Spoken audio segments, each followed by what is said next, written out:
மௌனமாயிருக்காதே, நீ மௌனமாயிருக்காதே,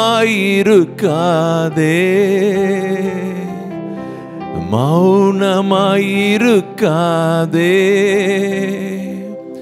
நீ மௌனமாயிருக்காதே. இது சிந்திக்கும் காலம், செயல்படும் நேரம், மௌனமாயிருக்காதே. இது சிந்திக்கும் காலம், செயல்படும் நேரம், மௌனமாயிருக்காதே. சொல்லலாமே, இது சிந்திக்கும் காலம், செயல்படும் நேரம், மௌனமாயிருக்காதே.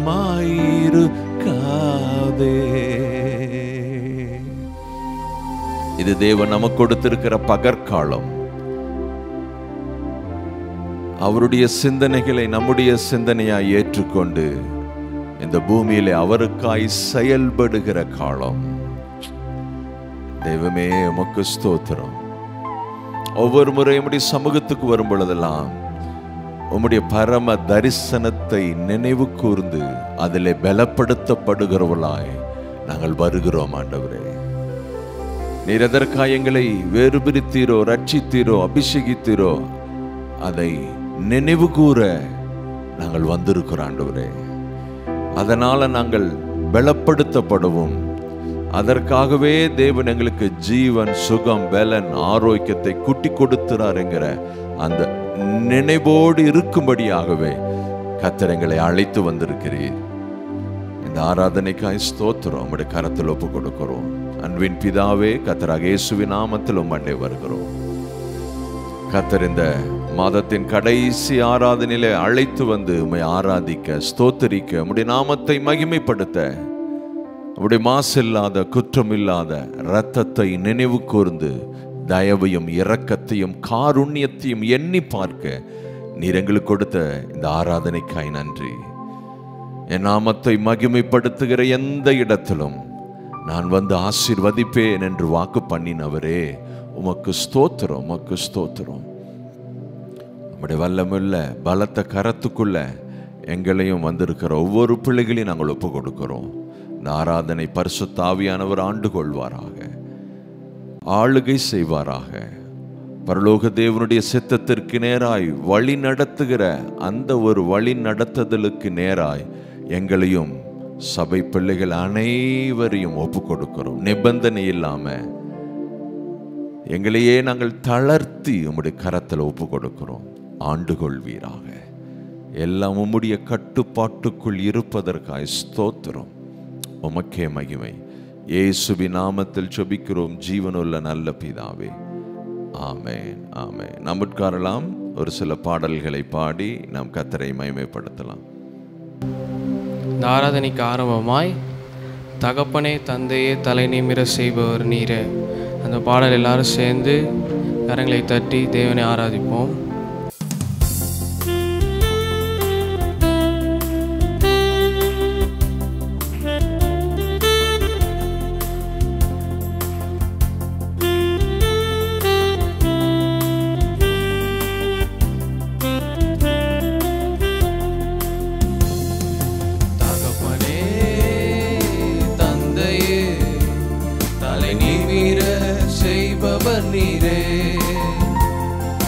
தகப்பனே தந்தையே தலை நிமிர செய்பவர் நீரே, கேடகம் நீரே, மகிமையும் நீரே, தலை நிமிர செய்பவர் நீரே, கேடகம் நீரே, மகிமையும் நீரே, தலை நிமிர செய்பவர் நீரே, தலை நிமிர செய்பவர் நீரே, தலை நிமிர செய்பவர் நீரே. தகப்பனே தந்தையே தலை நிமிர செய்பவர் நீரே, தகப்பனே தந்தையே தலை நிமிர செய்பவர் நீரே.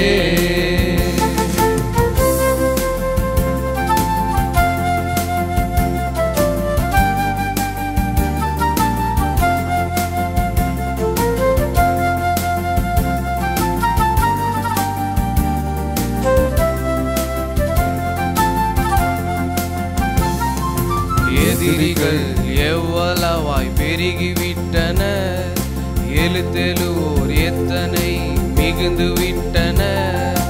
எதிரிகள் எவ்வளவாய் பெருகிவிட்டனர், எழுத்தெழுவோர் எத்தனை மிகுந்து விட்டனர். ஆனாலும் சோர்ந்து போவதில்லை, தளர்ந்து விடுவதில்லை.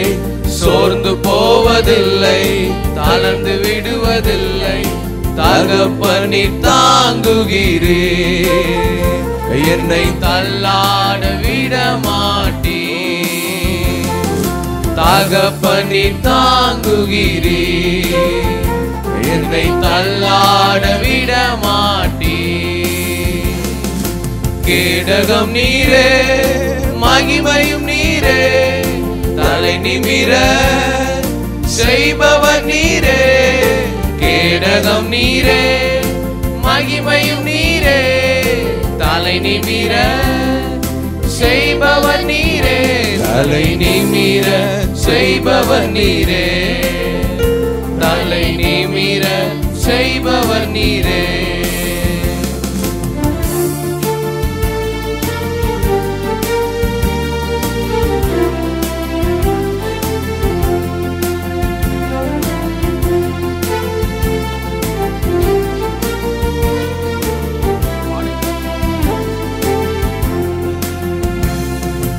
படுத்துறங்கி மகிழ்வுடனே விழித்தெழுவே, ஏனெனில் கர்த்தர் என்னை ஆதரிக்கின்றார். படுத்துறங்கி மகிழ்வுடனே விழித்தெழுவே, ஏனெனில் கர்த்தர் என்னை ஆதரிக்கின்றார். அச்சமில்லையே, கலக்கமில்லையே, அச்சமில்லையே, ஓஹோ கலக்கமில்லையே. வெற்றி தரும் கர்த்தர் என்னோடு, தோல்வி என்றும் எனக்கில்லையே. வெற்றி தரும் கர்த்தர் என்னோடு, தோல்வி என்றும் எனக்கில்லையே.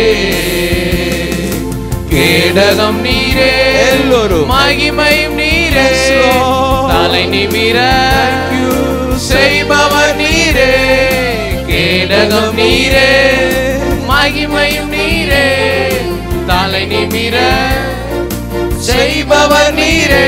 தலை நிமிர செய்பவர் நீரே, தலை நிமிர செய்பவர் நீரே.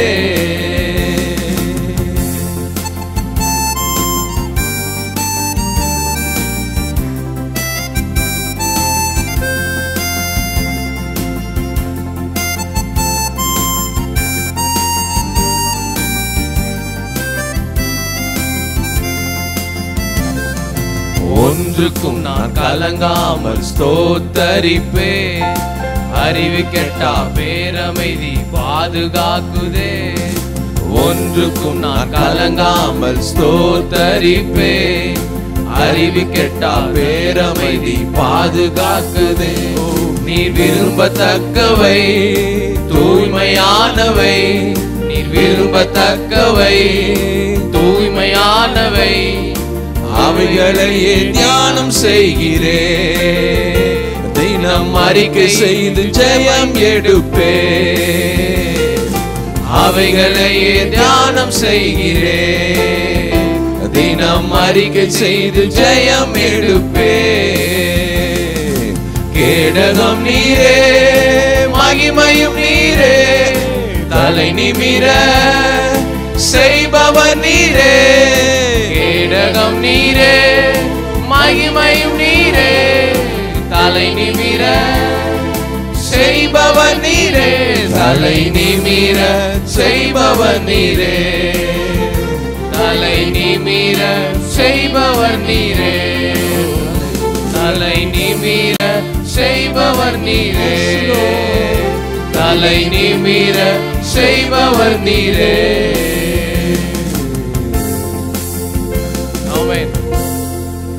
இது அப்பாவின் வீடு. We praise you, Lord. அவர் நல்லவர். Yes. அவர் பெரியவர். Yes. இந்த வருடத்துல கர்த்தர் கிருபையாக 7 மாதங்களை கர்த்தர் நம்மை கண்மணி போல காத்து வந்திருக்கிறார். Yes, Lord. அதை எண்ணி பார்க்கலாமே. இந்த காலை வேளையில எத்தனையோ சூழ்நிலைகள் நமக்கு முன்னாடி, எத்தனையோ செங்கடல்கள், எத்தனையோ சவால். ஆனால் அதன் மத்தியில மரண இருளின் பள்ளத்தாக்கிலே நான் நடந்தாலும் பொல்லாப்புக்கு பயப்படேன், தேவரீர் என்னோடு கூட இருக்கிறீர், உமது கோலும் உமது தடியும் என்னை தேற்றும். ஆமென். எல்லாரும் கரங்களை உயர்த்தி நன்றி சொல்லலாமே. ஆண்டவரே, வேடனுடைய கண்ணிக்கெல்லாம் எங்களை தப்பு வச்சு கூட்டிட்டு வந்திருக்கிறீங்க ஆண்டவரே. அப்பா, ஒரு கண்ணில கூட நீங்க எங்களை சிக்க விடவே இல்லை ஆண்டவரே. எங்க கால் சறுக்கும் பொழுதெல்லாம் தேவரீர் உமது கிருபை எங்களை தூக்கி எடுத்தது. சொல்லலாமே, எல்லாரும் சொல்லலாமே. என் கண்களை கண்ணீருக்கும் என் கால்களை இடறுதலுக்கும் தப்புவித்தீரப்பா. நன்றி. எல்லாரும் சொல்லுங்க, எல்லாரும் சொல்லுங்க. நிச்சயம் உங்க கண்கள்ல கண்ணீரை பார்த்த உடனே அப்பா சும்மாவே இருக்கல, உங்களுக்காக காரியங்களை செய்து கொண்டே இருந்தார். உங்களுக்காக இரவும் பகலும் ஒரு போவாசை போல உங்களுக்காக செயல்பட்டு கொண்டே இருக்கிறார். அவர் பெரியவர். நன்றின்னு எல்லாரும் சொல்லலாமே. அப்பா, இந்த வருடத்துல பாதி வருடத்துல நாங்க முடிக்க கிருபை செஞ்சிருக்கிறீங்க. வருஷத்தின் நடுவுல தம்முடைய கிரியைகளை உயிர்ப்பிக்கிற தேவன் அவர். எதெல்லாம் இனி முடியாதுன்னு இருக்கிறதோ அதெல்லாம் அவர் உயிர்ப்பிக்க போகிறார். ஆமென். ஹல்லேலூயா, ஹல்லேலூயா. யாக்கோபே, உன் கூடாரங்களும் இஸ்ரவேலே உன் வாசஸ்தலங்களும் எவ்வளவு அழகானவைகள். நீங்கள் பரவி போகிற ஆராய் கர்த்தர் உங்களை வைத்திருக்கிறார். நதியோரத்தில் உள்ள தோட்டங்களாய் கர்த்தர் உங்களை வைத்திருக்கிறார். தண்ணீர் அருகே உள்ள கேதுரு விருட்சங்களை போல கர்த்தர் உங்களை வைத்திருக்கிறார். உங்களுடைய ராஜ்யம் மேன்மை அடைந்து கொண்டே இருக்கும். ஒருவனும் உங்கள் மேன்மையை தடுக்க முடியாது. ஹல்லேலூயா. We praise you Lord. காண்டாமிருகத்துக்கு ஒத்த பலன் உங்களுக்குள்ள இருக்கிறது. ஆமென். எல்லாரும் அப்பாவை பார்த்து சொல்லுங்க, நீங்க பலவீனன் கிடையாது, நீங்க இயலாதவர்கள் கிடையாது, என்னால இனி முடியாதுன்னு சொல்லாதீங்க. நீங்க சொல்லுங்க, காண்டாமிருகத்தின் பலன் எனக்கு உண்டு. Yes, Holy Spirit Lord. ஆண்டவரே, உங்களுக்கு நன்றி. நன்றி ராஜா, நன்றி தகப்பனே. உங்களுக்கு விரோதமாய் உருவாக்கப்படும் எந்த ஆயுதமும் வாய்க்காது. ஆமென். கர்த்தர் உங்கள் பட்சத்துல, கர்த்தர் உங்கள் முன்னணியில நடந்து போய் கொண்டிருக்கிறார். கர்த்தர் உங்கள் வாழ்க்கையின் பாதையில அவர் ராஜாவாய் முன்னணியிலே நடந்து போய் கொண்டிருக்கிறார். தடைகளை நீக்கி போடுகிறவர். We praise you Lord. நன்றி செலுத்துகிறோம் ஆண்டவரே, நன்றி செலுத்துகிறோம். தாவீது சொன்னது போல எல்லாரும் சொல்லலாமா? தாவீது என்ன தெரியுமா சொல்றாரு? அவருக்கு முன்பாக எத்தனையோ போராட்டங்கள், எத்தனையோ சவால், தினந்தோறும் சவால் தான். பெற்ற தாய் தகப்பன் மறந்த சூழ்நிலை, போராட்டமாய் காடுகள்ல ஓடிக்கொண்டிருக்கிறார், சவுல் துரத்தி கொண்டிருக்கிறார். ஆனால் தாவீது என்ன தெரியுமா சொல்றாரு? என் வாய் உமது துதியினாலும் என் நாவு நாள்தோறும் உமது மகத்துவத்தினாலும் நிறைந்திருப்பதாக. ஆமென் சொல்லுங்களேன். நிச்சயம் நீங்க சூழ்நிலையை பார்க்காதீங்க, அப்பாவை மட்டும் பாருங்க. நிச்சயம் பரலோகத்துல கோடான கோடி தூதர்கள் பரிசுத்தர் பரிசுத்தர் பரிசுத்தர் என்று சொல்லி ஓயாமல் துதித்து கொண்டிருக்கிறாங்க. நாமும் அவர்களோடு இணைந்து கொள்ளலாம். எல்லாரும் கரங்களை உயர்த்தி, பரிசுத்தர், நான் ஆராதிக்கிற தேவன் பரிசுத்தர். Oh, we praise you Lord, we praise you Lord, we praise you, we praise you. நீங்க பரிசுத்தர் பரிசுத்தர் பரிசுத்தர் என்று சொல்லும் பொழுது ஒரு அக்கினி அங்கிருந்து புறப்படுகிறது. ஒரு அக்கினி அங்கிருந்து புறப்பட்டு உங்களை பரிசுத்தமாக்கி கொண்டே இருக்கிறது.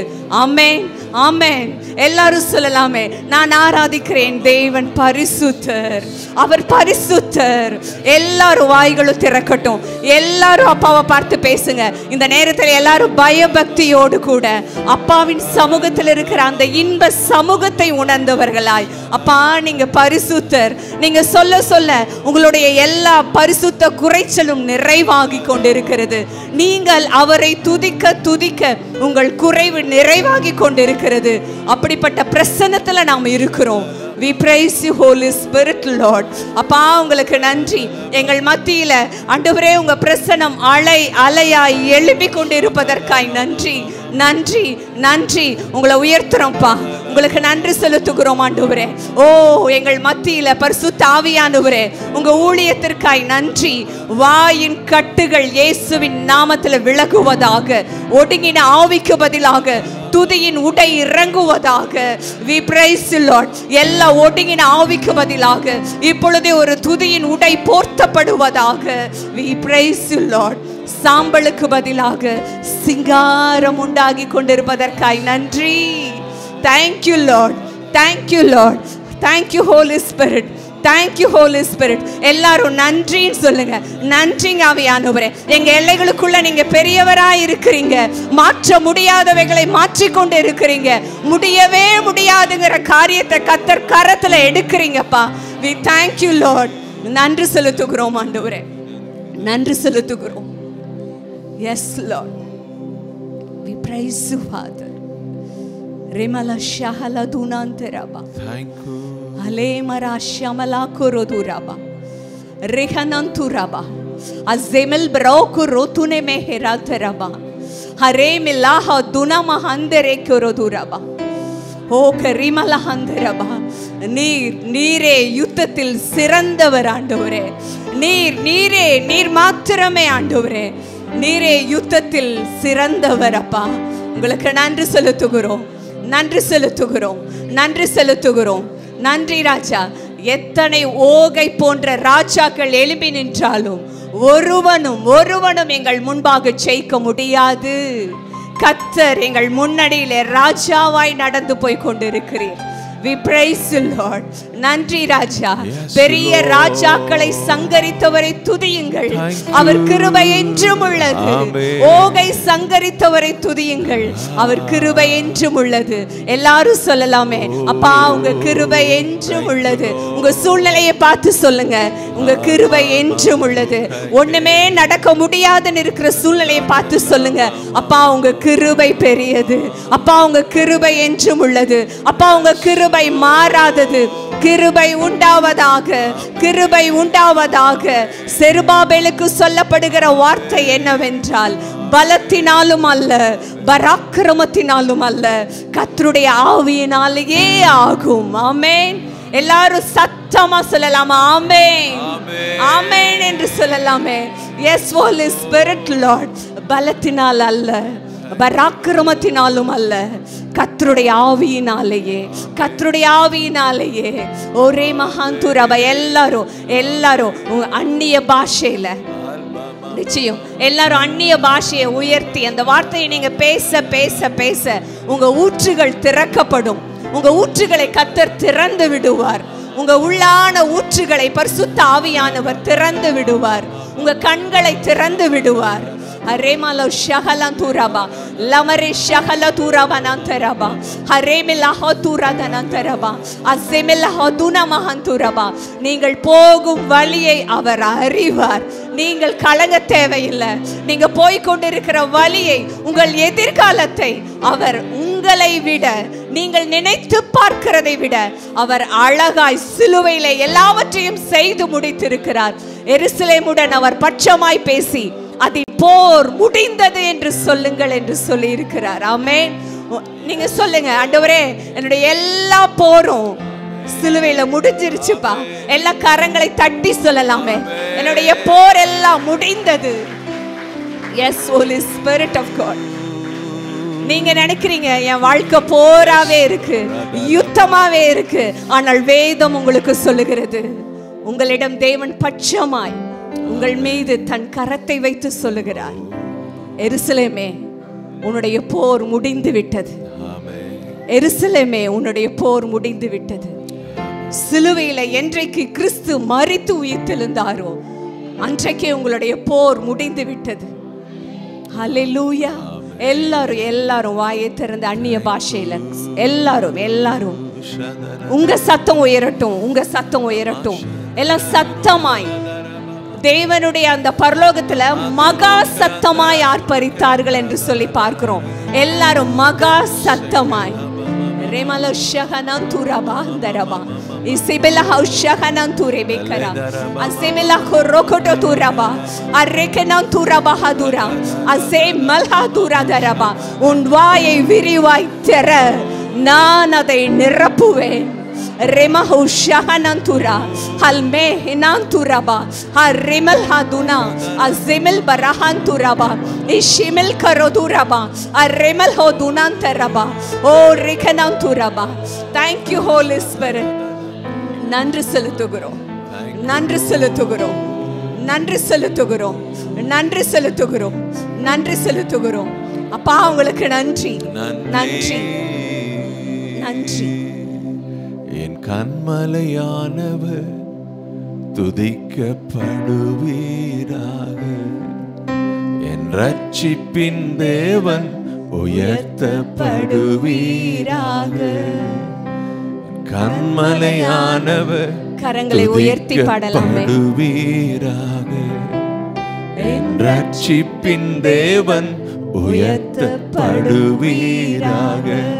நீரன் கண்மலை, கண்மலையே என் கோட்டை, எங்கள் கோட்டையே, என் ரட்சகர், எங்கள் ரட்சகரே, என் தேவன், என் தெய்வமே, நான் நம்பும் துருகம், துருகமே நன்றி. என் கேடகம், எஸ் எங்களுடைய உயர்ந்த அடைக்கலம், எங்களுடைய அடைக்கலம், கொம்பு. எஸ் நீரன் கண்மலை, என் கோட்டை, என் ரட்சகர், என் தேவன், நான் நம்பும் துருகம், என் கேடகம், உயர்ந்த அடைக்கலம், ரட்சண்ய கொம்பு. என் பலனாகிய கர்த்தாவே,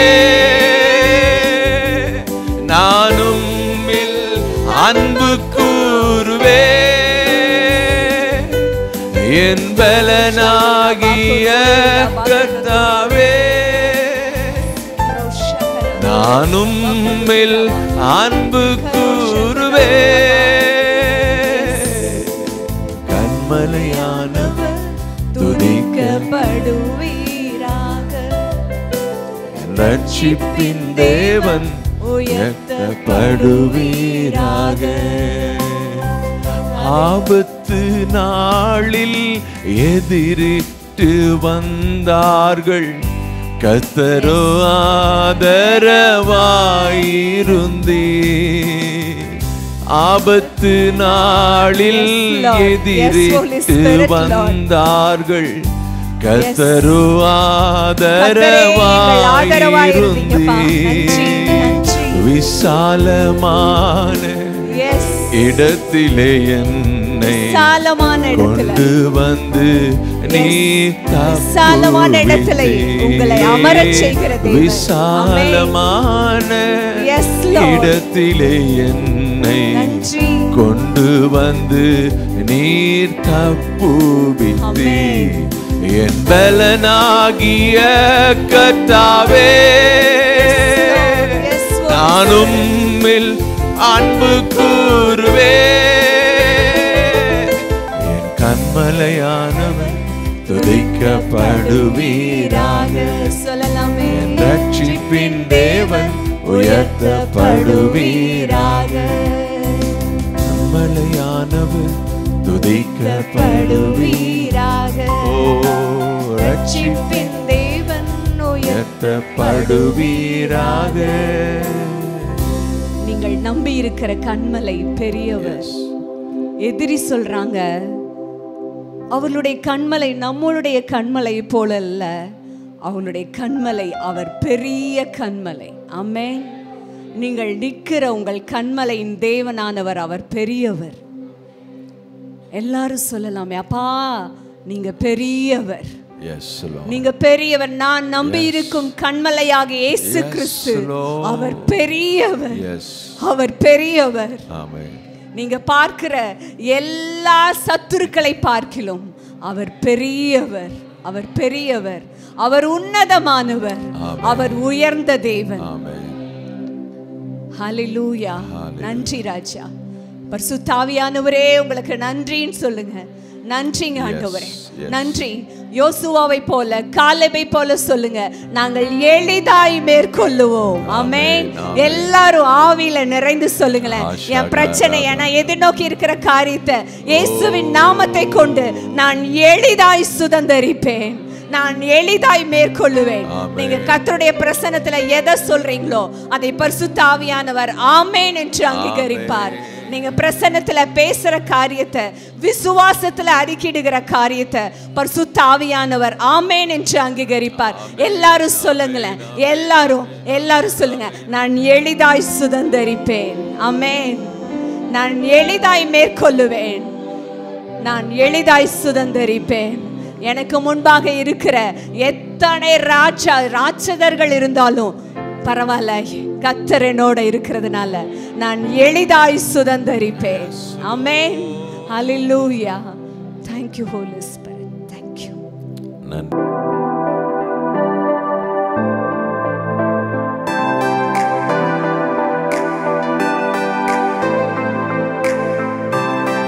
எல்லாரும் சேர்ந்து சத்தமாய் சொல்லலாம்.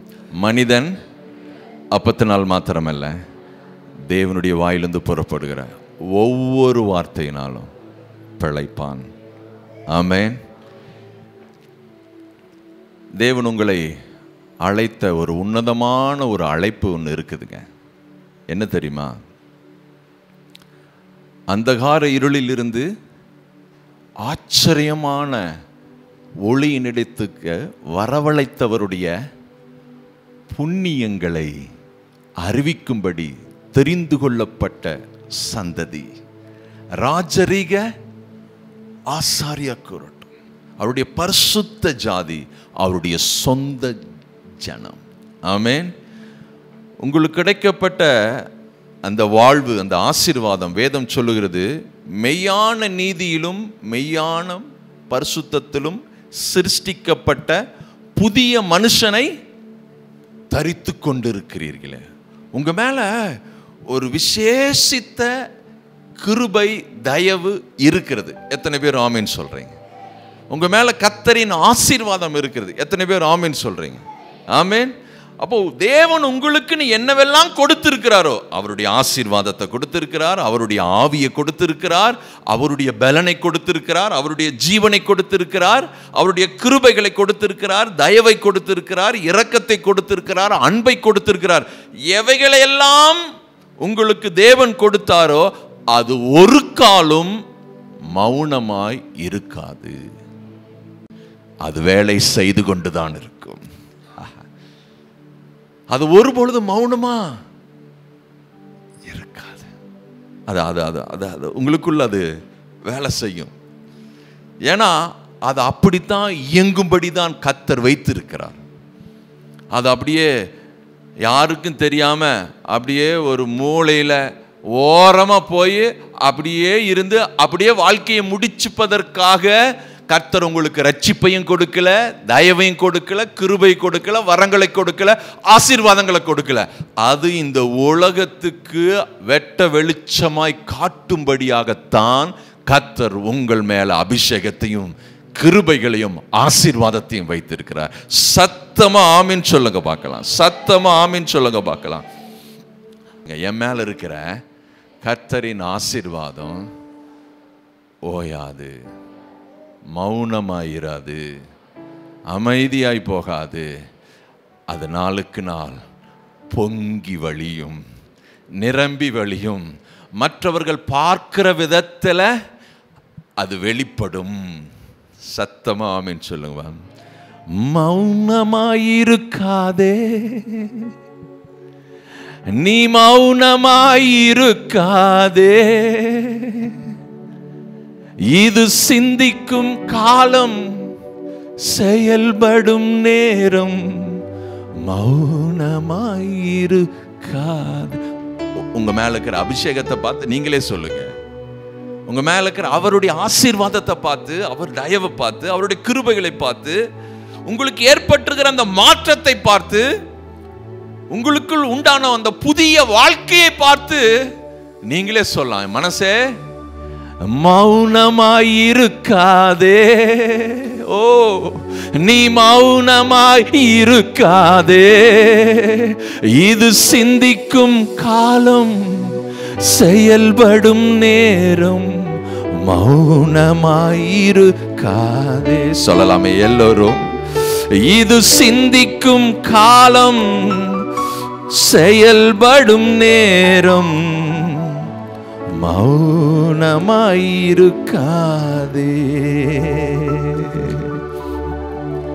ஆமே. என் மேல இருக்கிற அபிஷேகம் ஓயாது, என் மேல இருக்கிற கிருபை ஓயாது, என் மேல இருக்கிற அவருடைய ஆசீர்வாதம் அது ஒருபொழுதும் அப்படியே மங்கி மறைஞ்சு அப்படியே ஒன்றுமில்லாமல் போகாது.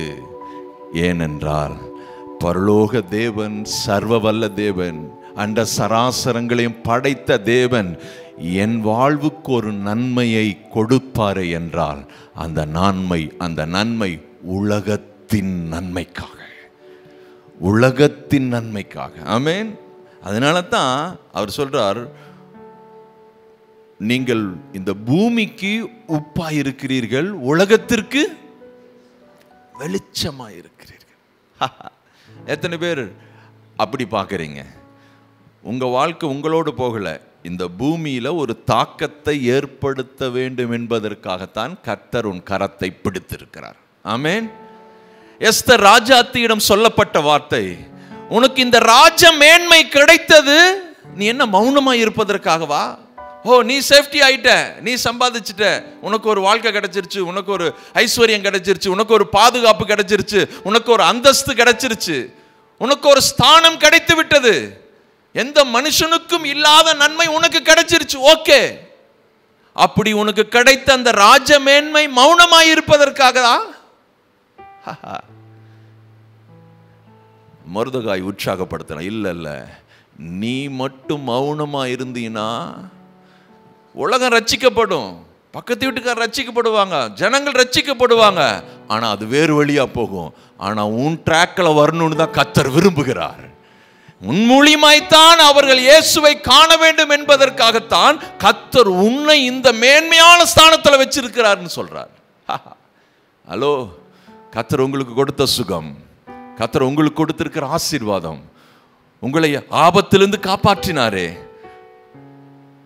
உங்களுக்குன்னு முன்னின்று செய்வதற்கு ஒருவரும் இல்லாத போது உங்களுக்கு ஒரு குடும்பத்தை கொடுத்தாரே, நல்ல கணவர் மனைவியை கொடுத்தாரே, திருமணத்திற்கு முன்பாக எத்தனையோ வாழ்க்கை எப்படியோ சீரழிஞ்சு போயிருக்கும், ஆனால் அவரை நம்பினதுனால உனக்கு ஒரு அடையாளத்தை கொடுத்தாரே, உன்னை அபிஷேகித்தாரே, உன்னை ரட்சித்தாரே, மீட்டாரே, கிருபையினால இரக்கங்களினால உன்னை முடிசூட்டினாரே, உன்னுடைய அக்கிரமங்களை எல்லாம் விரட்டினாரே. அந்த நன்மையை ஒருபொழுதும் ஓய்ந்திருக்க பண்ணாத, மௌனமா இருக்க விடாது. அந்த நன்மைகளை எல்லாம் கொண்டு இந்த பூமியில அநேகரை அவருக்கு நேராக்கும்படியாகத்தான் கர்த்தர் இந்த ஸ்தானத்தை உனக்கு கொடுத்திருக்கிறார், இந்த ரட்சிப்பை கொடுத்திருக்கிறார், இந்த கிருபைகளை கொடுத்திருக்கிறார். ஆமென். ஒருபொழுதும் அதை மறந்துடாதீங்க. இது சிந்திக்கும் காலம், செயல்படும் நேரம், மௌனமாயிருக்காதே.